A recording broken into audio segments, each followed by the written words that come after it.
Hello boys and girls, thanks for tuning in. I'm Mrs. Brady and today I'd like to talk with you about friendship. At the beginning of the school years, lots of my kids would like to know how to make friends.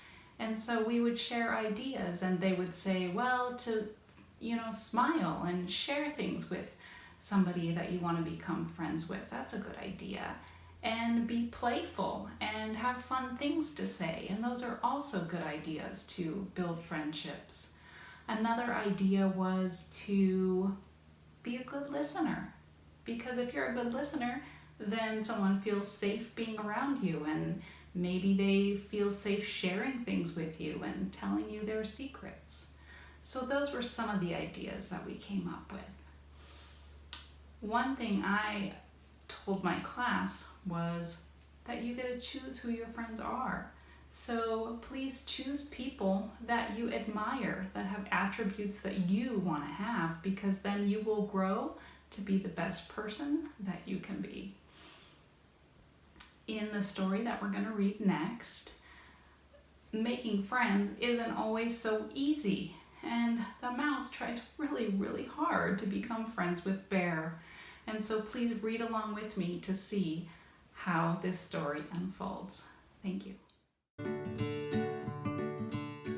A Visitor for Bear, written by Bonnie Becker and illustrated by Katie MacDonald Denton.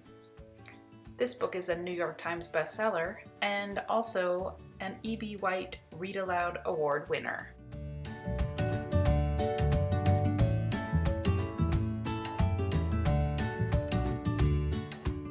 No one ever came to Bear's house.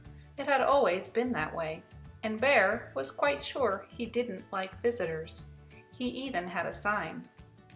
No visitors allowed. One morning, Bear heard a tap, tap, tapping on his front door. When he opened his door, there was a mouse, small and gray and bright-eyed. No visitors allowed, Bear said, pointing to the sign. Go away. He closed the door and went back to the business of making his breakfast. He set out 1 cup and 1 spoon, but when he opened the cupboard to get 1 bowl, there was the mouse, small and gray and bright-eyed. I told you to leave, cried Bear. Perhaps we could have just a spot of tea, said the mouse. Out, commanded Bear. Most sorry, said the mouse. I'll be going now. Bear showed him to the door and shut it firmly. Then he went back to the business of making his breakfast. But when he opened the bread drawer for 1 slice of bread, there was the mouse, small and gray and bright-eyed. Unbelievable, rumbled Bear. Away with you, vamoose! I do like a bit of cheese, said the mouse. Bear pointed a rigid claw toward the door. Yes, then, here I go, said the mouse. Farewell! And the mouse whisked out the door. This time, Bear shut the door very firmly and locked it tight. He locked the windows too, for good measure.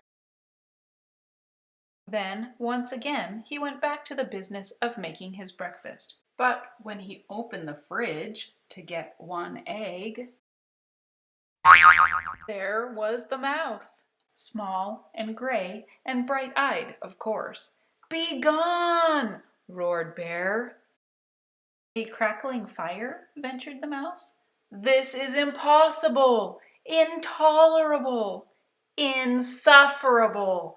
Cried Bear, shaking with anger and disbelief. Terribly sorry, murmured the mouse. Now you see me, now you don't. I am gone. And the mouse looked very sorry indeed, while he waited for Bear to unbolt the door and let him out again. This time, before he went back to the business of making his breakfast, Bear shut the door very, very firmly and locked it, boarded the windows shut, stopped up the chimney, and even plugged the drain in the bathtub. Carefully, Bear set about the business of making his breakfast. He opened the cupboard. No mouse. Ah! He opened the bread drawer. Nothing. Whew! He opened the fridge. Mouse free. Yes, indeed! He lifted the lid to the tea kettle. There was the mouse, small and gray, and, well, you know the rest. Bear fell to the floor and wept. I give up, he blubbered. You win. I am undone. So sorry, said the mouse, but perhaps if I could have just a bit of cheese and a cup of tea. And do you think we could unstopper the chimney and have a nice fire? Bear blew his nose with a loud honk. But then you must go, he sniffled. No visitors allowed. You have my word, said the mouse. Bear unshuttered and unboarded the windows, unlocked the door, unstoppered the chimney, and unplugged the drain. He brought out 2 plates of cheese and 2 teacups, and he made a crackling fire in the fireplace for 2 sets of toes. The mouse warmed his feet and nibbled and sipped, and Bear did too. They sat for a long while. The clock in Bear's house ticked loudly. Bear cleared his throat. The mouse looked most attentive. No one had ever been most attentive to Bear. The fire is nice, Bear announced. Lovely, said the mouse. No one had ever said Bear's fires were lovely. I could do a headstand, said Bear. Very impressive, exclaimed the mouse. Bear told a joke. The mouse laughed heartily. No one had ever laughed at Bear's jokes before. Bear began to think of another joke. The mouse set down his teacup. Bear quickly lifted the teapot. There's plenty more, he said. So sorry, said the mouse. Most kind, but I must be on my way. Really, you needn't go, said Bear. I am off, said the mouse, springing up from his chair. Wait, cried Bear. But the mouse stepped out the door. Toodaloo, said the mouse. Don't go, wailed Bear, throwing his body across the path. But I gave you my word, said the mouse, pointing at the no visitors sign. Oh, that? Cried Bear, pulling down the sign and tearing it up. That's for salesmen, not for friends.